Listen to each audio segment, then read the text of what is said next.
senhoras e senhores, tudo bem com vocês? Maravilha! Senhores, eu sou o professor Ayrton e nós desenvolvemos o programa A Prova Defesa do Consumidor. O nosso programa, o nosso objetivo é auxiliar você, é ensinar você, é trabalhar com seus direitos e talvez formar um consumidor mais exigente, que conhece os seus direitos e que não se deixa ser aproveitado no mercado de consumo por fornecedores que às vezes tentam dar uma de mandrake. Tranquilo, senhores? Sim ou não? Beleza? Então, como é que nós vamos fazer isso? Nosso programa ele vai ser dividido sempre em 2 blocos.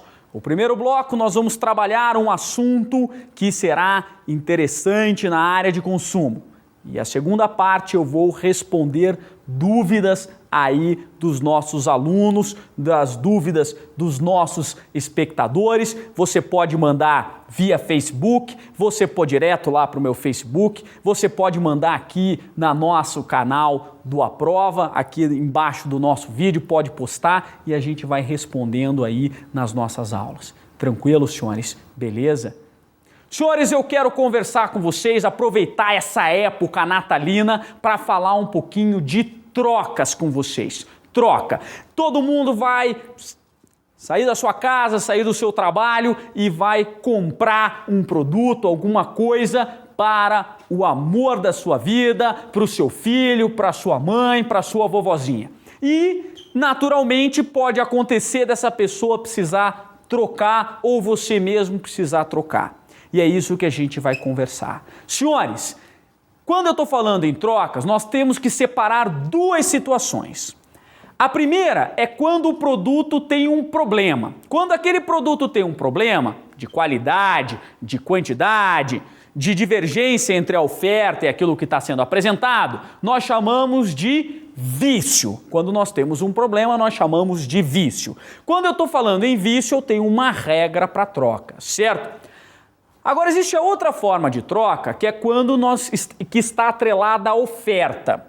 Às vezes você vai na loja e pergunta, escuta, se a pessoa que eu estou comprando essa camisa não gostar, eu posso trocar? Isso é o combinado. Quando eu estou falando em oferta é toda a informação suficientemente precisa, veiculada por qualquer forma ou meio de comunicação. Isso aí é a nossa oferta, pode ser propaganda, pode ser o que o vendedor contar para você. Ali, quando nós estamos falando de oferta, valerá uma outra regra. E a gente tem que separar essas 2. Vamos à primeira, quando eu estou falando em vício. Muito cuidado. Você comprou um produto e aquele produto veio com um defeito, certo? Como eu digo em sala de aula, eu brinco. Você comprou lá o Super, Luper, Mega, Hiper, Ferro, Rosa Pink cintilante. E aí ele começou a gelar, parou de esquentar, começou a gelar. Isso é um vício, certo? Você comprou uma camisa, ela veio rasgada. Você comprou um produto, ele veio lascado, certo? Então ele veio com um problema, não está funcionando. Isso é um vício. Quando você compra um produto que vem com vício, tem uma regra, essa regra está lá no artigo 18 do Código de Defesa do Consumidor, artigo 18 e seguintes, e ele vai dizer o seguinte, os fornecedores, essa é a primeira coisa, quando você chega às vezes com um produto defeituoso lá na loja, não, isso aqui é direto com o fabricante, não pode, senhores, presta atenção, não deixa o cara te enganar não pode não, o cara tem que entender que ele é responsável e ele vai tentar te enganar, ele chega lá, não é comigo, não pode. Não pode. Os fornecedores são solidariamente responsáveis pelos vícios, certo? Agora, presta atenção. Você adquiriu aquele produto e ele veio com um vício. Pouco importa o que você comprou, certo? Quando ele apresentou um vício, parou de funcionar, certo? Está no prazo de garantia a gente pode falar num outro momento, num outro programa, certo? Está na garantia. Você levou lá na loja, levou na assistência técnica. O fornecedor, via de regra, ele tem o direito de tentar consertar no prazo máximo de 30 dias, certo? Cuidado, que às vezes fala, mas eu paguei R$2.000 no meu iPhone. Cuidado, azar o seu, certo? Ele tem o direito de tentar consertar. Agora, não sendo o vício sanado no prazo máximo de 30 dias, aí o consumidor pode exigir, não é o fornecedor que vai determinar essa bagaça, é você enquanto consumidor que pode exigir. E o que você pode exigir? 1. A substituição do produto por outro de mesma espécie, sem os aludidos vícios. Esse é um cuidado que a gente tem que tomar, certo? O produto, quando eu vou trocar, ele tem que ser de mesma espécie, sem os aludidos vícios. Então, se eu comprei um super, looper, mega, hiper, ferro, rosa, pink, cintilante, e ele deu problema, eu tenho que trocar por um super, looper, mega, hiper, ferro, rosa, pink, cintilante. Posso trocar por um azul? Não pode. Certo? Não pode trocar por um azul. Tranquilo? Você tem que trocar por um produto de mesma espécie, sem os aludidos vícios. Agora, se não tiver um produto de mesma espécie, beleza? Aí você pode trocar por um produto de espécie, marca ou modelo diverso, certo? Espécie e marca. Se não tem o produto na loja, aí você pode trocar por um de espécie, marca ou modelo diverso. Cuidado, mediante complementação ou restituição de eventual diferença de preço. Então, se o outro produto custou mais caro, agora você trocou na mesma espécie, isso não pode acontecer. Cuidado com os caras que vão tentar te sacanear. Você toma, porque olha só, tem gente que o produto você comprou lá na promoção, lá você pagou lá o produto R$100 num determinado produto e ele saiu da promoção e agora custa 120. Não, você quer trocar, vai ter que pagar R$20 de diferença. Claro que não! Se você comprou o produto e você vai trocar, você tem que trocar e o cara não pode te cobrar. A mesma coisa que ele também, óbvio, não vai te devolver. Cuidado também para não incorrer em erro. Se você comprou, ele não estava na promoção, certo? Você pagou 120 e aí agora ele está na promoção por 100, você não tem direito a pegar os vintão de volta, porque é o produto como estava lá, você vai trocar pelo produto, pouco importa o valor dele, certo? Agora, se não, eu não quero. Ayrton, eu não quero esse produto, eu quero... Você pode trocar pela restituição imediata da quantia paga. É na hora, não é daqui a 15 dias, não é daqui a 7 dias, não é eu te deposito amanhã. A restituição ela é imediata. Senhores, não deixa aquele fornecedor sacana, não deixa aquele cara vir de migué para cima de você. Você tem que, e a gente tem que se defender. A gente não pode, senhores, a gente sua demais para ganhar o nosso dinheiro, senhores, e a gente tem que fazer valer os nossos direitos. Esse é o nosso grande objetivo aqui. E aí o que vai acontecer? A restituição imediata da quantia paga e monetariamente atualizada. Certo? Não é...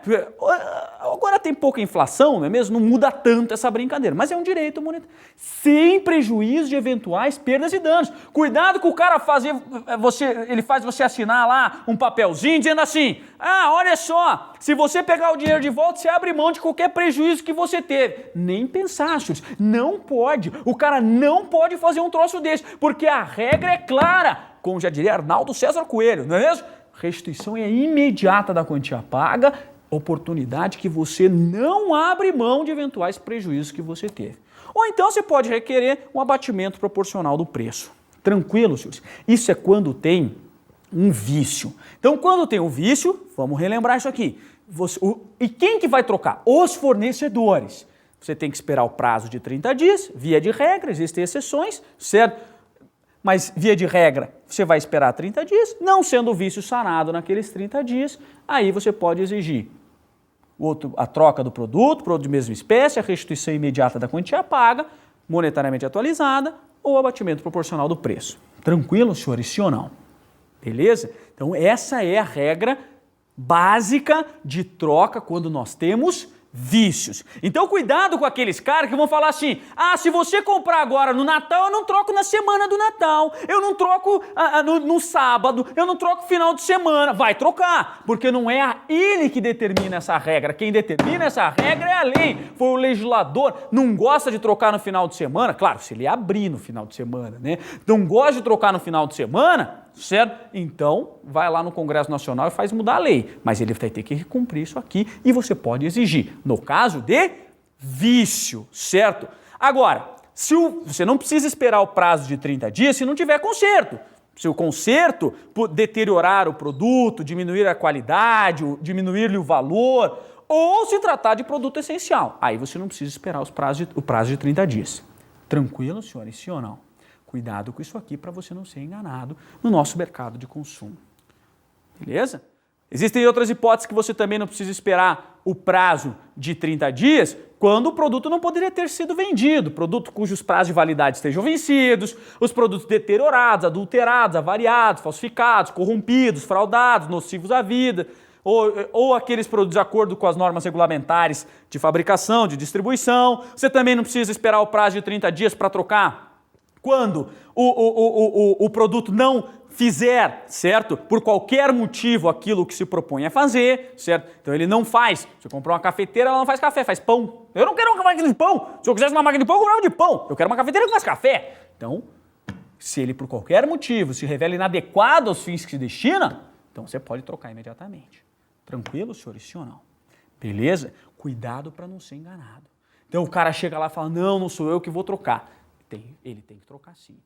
Agora, existe a outra regra de troca, que é a mais comum, que acontece no dia a dia, quando é a oferta. Então, quando nós temos a oferta é aquilo que ele vai no mercado de consumo te prometendo, certo? Pouco importa se é numa propaganda ou se é na hora da venda, ele vai te prometendo para você comprar aquele produto. Então ele fala assim, olha, mas eu já vi essa camisa, eu já vi esse negócio em outro lugar, o que você faz para mim para eu comprar de você e não comprar da sua concorrência? Pô, se você não gostar, eu deixo você trocar. Se você não... E aí o que você vai fazer? Pergunta. Porque aqui na hora da oferta valerá aquilo que você combinar com ele. Ele não é obrigado a trocar, a não ser que ele diga. Então a primeira pergunta, quando eu chego na loja, eu falo assim, se a minha avó não gostar, certo? Ela pode trocar? E o cara fala, pode. E a próxima pergunta é, e o que eu preciso fazer? Eu preciso trazer a caixa, eu preciso trazer a nota fiscal? Cuidado, porque a nota fiscal é uma coisa que eles exigem, só que isso tem que ser, a oferta tem que ser plausível. O cara não pode falar assim, olha, não, pode ficar tranquilo, pode ficar sushi, se você não gostar, a gente troca. Basta você trazer a nota fiscal, a caixa intacta, você tem que entrar na loja plantando bananeira, com o braço direito, não pode ser num dia ímpar e nem feriado em qualquer lugar do mundo. Super fácil para trocar, né? Isso é sacanagem. O cara está usando de má fé contra o consumidor. E aí, quando ele usa de má fé, não vale. E aí a gente tem que fazer valer o nosso direito. A gente tem que ir lá e quebrar tudo. Não precisa quebrar tudo, calma. Você vai chegar lá na loja e vai exigir que se cumpra o seu direito. É assim que vai acontecer, porque a gente tem que valorizar aquilo que a gente ganha, o nosso dinheiro que é tão suado, não pode deixar fornecedores que não merecem pegar o nosso dinheiro. Tranquilo, senhores? Sim ou não? Beleza? Fácil, médio, difícil. Facílimo, não é mesmo? Senhores, agora nós estamos na nossa segunda parte do nosso programa. Eu postei lá no Face que a gente ia gravar esse programa, esse primeiro programa nosso, e falei para os meus alunos, pessoal, negócio é o seguinte, se você tiver dúvida direito do consumidor, vai mandando aí para a gente. Como vai acontecer com você? Se você tiver qualquer dúvida, manda aí para a gente. E eu recebi algumas, selecionei algumas que estavam mais afim da nossa aula de hoje, certo? E a gente vai trabalhar isso aqui. Eu recebi da Maristela Pioli, foi minha aluna da Receita Federal, auditor da Receita Federal, e ela mandou algumas dúvidas, eu vou selecionar algumas aqui. Então, olha lá. Professor, o Código de Defesa do Consumidor é para proteção apenas do consumidor? Via de regra, sim. Tanto que o nome é Código de Proteção e Defesa do Consumidor. Mas o que é o consumidor? O consumidor, senhores, é qualquer pessoa física ou jurídica que adquire ou utiliza produto ou serviço como destinatário final. Essa é a definição clássica de consumidor. Mas consumidor não é só isso, existem os consumidores equiparados. Então o Código protege o consumidor? Protege, mas ele também protege o consumidor equiparado. O consumidor equiparado é aquele que é atingido pela relação de consumo. Então é aquela, você que já foi meu aluno, você está lá falando no celular, explode, metade cabeça, metade crânio, e cai naquela menininha, a coisa mais linda do mundo. Loirinha, de cabelos cacheados, olhos azuis, e queima aquela menina inteirinha. Aquela menininha não é consumidora, mas ela será protegida pelo código? Será. Ela será protegida como consumidora equiparada. Certo? Isso é questão de prova, isso é muito legal. Não adianta, não tem como fazer, não tem como ser diferente, é minha veia de concurso. Você que eventualmente está assistindo nosso vídeo, está se preparando para a prova, isso já foi questão da prova do Banco do Brasil, já foi da Caixa Econômica. E outras questões, outras bancas examinadoras já cobraram isso aí. Então a gente às vezes está conversando essa matéria fantástica, mas também você está visualizando também uma questãozinha da sua prova, aproveita isso aí. Então olha lá, E aí o que mais? Nós temos as pessoas que são expostas às práticas comerciais, então as propagandas, eles não são consumidores na acepção clássica, mas também são protegidos pelo código. Eventualmente o código vai proteger essas pessoas que são atingidas pela oferta, eles são atingidas pelas práticas abusivas e tudo mais. Tranquilo, senhores? Sim ou não? Beleza? Então o código, ele protege outras pessoas que não são os consumidores na acepção clássica. Outra perguntinha aqui. Professor, o fornecedor tem proteção pelo CDC, pelo Código de Defesa do Consumidor, contra o mau uso da mercadoria por parte do usuário? Cuidado com isso aqui, muita atenção. Primeira coisa importante, o fornecedor não será protegido nunca pelo Código de Defesa do Consumidor. O código é de defesa do consumidor e não do fornecedor. Ele não precisa ele já é forte o suficiente para se autodefender. Então, o fornecedor ele não será protegido pelo Código de Defesa do Consumidor. Mas o Código de Defesa do Consumidor, embora ele venha uma legislação especial, fantástica, maravilhosa para proteger a gente no mercado de consumo, porque nós somos consumidores o tempo todo. Nós somos consumidores desde o momento em que a gente acorda, tomando o nosso café, até o momento que a gente vai dormir, e inclusive, dormindo lá no nosso colchão, nós somos consumidores. E aí o que vai acontecer? O código vai proteger a gente. No caso, as meninas são mais consumidoras do que os meninos, mas isso é natural, ainda bem, não é mesmo? Essa transforma elas maravilhosas. Eu quero deixar bem claro que eu não tenho nada contra o cromossomo XX, muito pelo contrário, eu prefiro o cromossomo XX ao XY, mas as meninas consomem mais e nós temos que comentar esses assuntos nos nossos programas. Então o que vai acontecer? Você vai ser lá protegido. Acontece que o código não vai só proteger o consumidor, o objetivo também dele é equilibrar a relação de consumo. Então tornar aquilo equilibrado. Ele vai visualizar que é preciso proteger o consumidor, mas é preciso o fornecedor também, certo? É preciso que esse cara desenvolva a economia, gere empregos e tudo mais. E o código também visa isso, não protegendo o fornecedor, mas equilibrando essa relação. Então, por exemplo, se há mau uso de um determinado produto, há proteção do fornecedor? Não, mas há um equilíbrio. Tanto que o parágrafo 3º do artigo 12 e o parágrafo 3º do artigo 14 dizem o quê? O fornecedor, em resumo, não será responsável quando provar a culpa exclusiva do consumidor ou do terceiro. Então, se ele usou inadequadamente, então o fornecedor não é culpado, não é responsável pelaquela substituição daquele produto, por exemplo. Certo? Então, isso é bastante importante para a gente visualizar essa brincadeira. Por exemplo, eu sou advogado de fornecedor, sou advogado para fornecedor. E aí chega lá o cidadão e ele comprou lá, tem uma empresa de alarme, ele comprou um controlinho. E aí, passado 30 dias, o cara reclamou, olha, o controle deu problema, barari, barará. E aí o que acontece? Me ligaram. Chegou, estava toda a placa de circuito impresso totalmente oxidada. O cara derrubou isso aí, evidentemente, na privada, algum lugar ele derrubou aquilo ali. Então, óbvio que não vai proteger o fornecedor, mas nesse caso, houve um mau uso daquele equipamento. Tranquilo, senhores, sim ou não?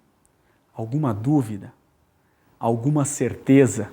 O direito é feito de incerteza, senhores, essa é a grande emoção. Senhoras e senhores, muito obrigado pela atenção de vocês. Eu agradeço muito esses momentos que nós passamos aqui. Se vocês tiverem alguma dúvida, postem aí pra gente ir respondendo nossas próximas aulas. E eu parabenizo a todos pela busca do conhecimento. Até mais.